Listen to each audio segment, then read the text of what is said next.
A memory 2000 years old is speaking from the ground. Now, everyone has a theory about Attack on Titan, the Norse mythology angle, Ymir, the 9 Titans, the World Tree, the World War II reading, the armband, the internment zones, the logic of ethnic persecution, dressed in fantasy clothing. None of those readings are wrong, but there's one that almost nobody talks about. Buried underneath the Norse names and the European aesthetics is another history entirely. Not Scandinavian, not German, Japanese. 1300 years ago, the exact same thing that happens inside the walls of Attack on Titan happened in Japan.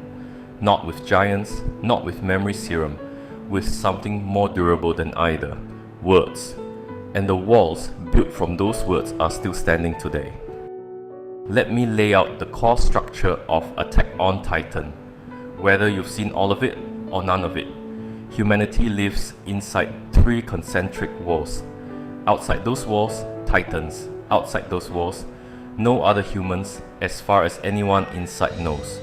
The world beyond the walls was destroyed. Everyone inside believes this. It's a lie. The world outside is very much alive.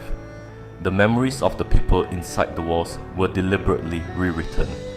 A king used the power of the founding titan, a power passed down through royal blood, to erase the history his people carried and replace it with something more convenient. Why would anyone do that? The king who built the walls, Karl Fritz, believed that if his people didn't know what was outside, they couldn't suffer for it. If they didn't know what their ancestors had done, they couldn't be held responsible. Peace, he reasoned, required ignorance. I erased your memories to protect you.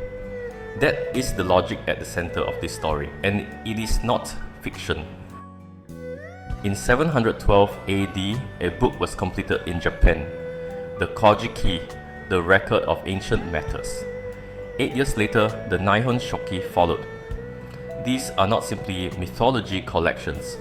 The project began under Emperor Tenmu, who ordered a formal compilation of Japan's origins. The Kojiki was ultimately presented to Empress Genmei in 712. The Nihon Shoki followed in 720. Authorized, edited, sanctioned by the state, and they had a clear purpose: to establish that the imperial line descended from the gods, to prove that Japan had been governed by a single unbroken dynasty since the beginning of time, to make that claim, and only that claim, the version of history that people would know. For that to work, something had to go.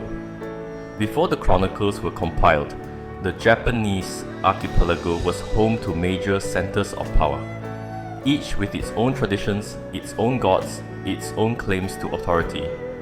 Izumo, with its own mythology, its own burial traditions, its own network of alliances stretching across the Sea of Japan. Kibi, controlling the iron routes of the inland sea. Nigihayahi, a figure who descended from the heavens and ruled Yamato before Jimmu ever arrived. Himiko, a queen documented in detail by Chinese historians but never clearly named in Japan's own official record. In the chronicles, these figures were not deleted.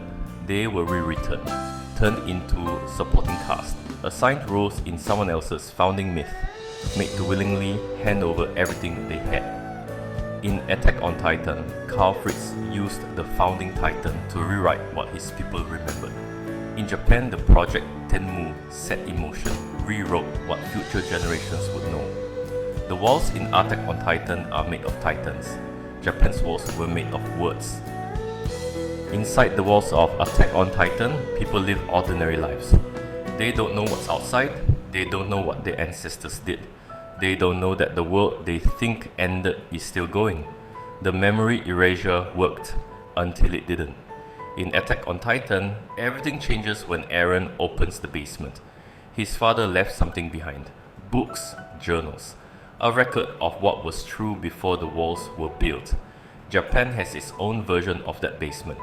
In 1984, construction workers in Shimane Prefecture were building a rural road when they struck something in the hillside.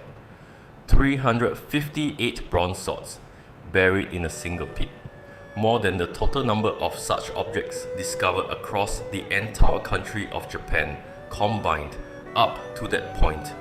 12 years later, a nearby site yielded 39 bronze bells, the largest collection ever found in Japan.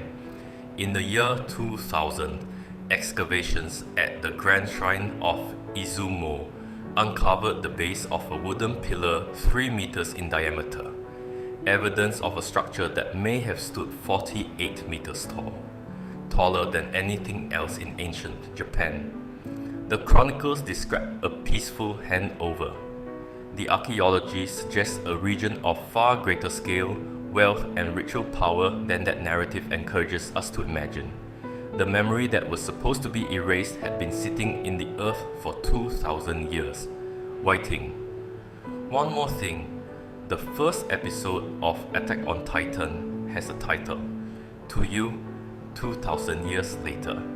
I can't prove the connection, but the echo is hard to ignore.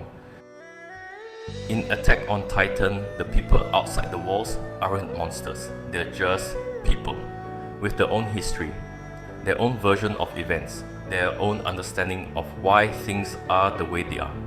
The wall didn't erase them, it just made them invisible to the people inside. Japan's chronicles did the same thing. Himiko, Chinese historical records describe her as the ruler of Wa, the most thoroughly documented leader of 3rd century Japan. She commanded enough political authority to send formal diplomatic missions to the continent. She ruled for decades, and when she died, the records say more than 100 attendants were buried with her. Japan's own chronicles never clearly name her. Scholars have proposed multiple possible correspondences in the text, but no explicit identification has been confirmed. She's not absent from the story. She is simply not there. Nigi Hayahi, a figure the chronicles acknowledge but cannot explain away. He descended from the heavens before Jimmu. He was already ruling Yamato when Jimmu arrived. The chronicles include him because they had to. The memory was too strong to remove entirely, but they moved past him in a few lines, and then he is gone.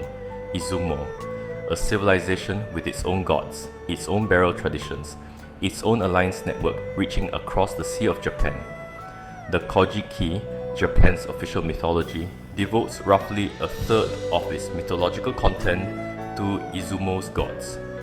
Even the compilers of the official history couldn't leave Izumo out. But in the chronicles telling, Izumo's gods willingly gave up everything, peacefully, gratefully, of their own accord.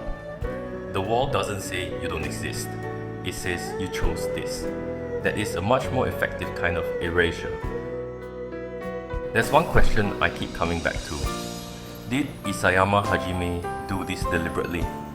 Isayama is from Hita City in Oita Prefecture, a mountain town in Kyushu, far from the centers where official histories were written, a region that has always sat at the edges of power in Japanese history.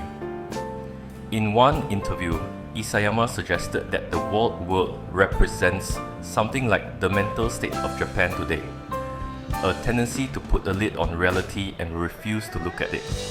He was talking about Japan today, not Japan's ancient chronicles, not the Kojiki. I want to be honest about what I'm doing here. The connection between Attack on Titan and Japan's history books. That is my reading. It is not something Isayama has stated. It may not be what he intended at all.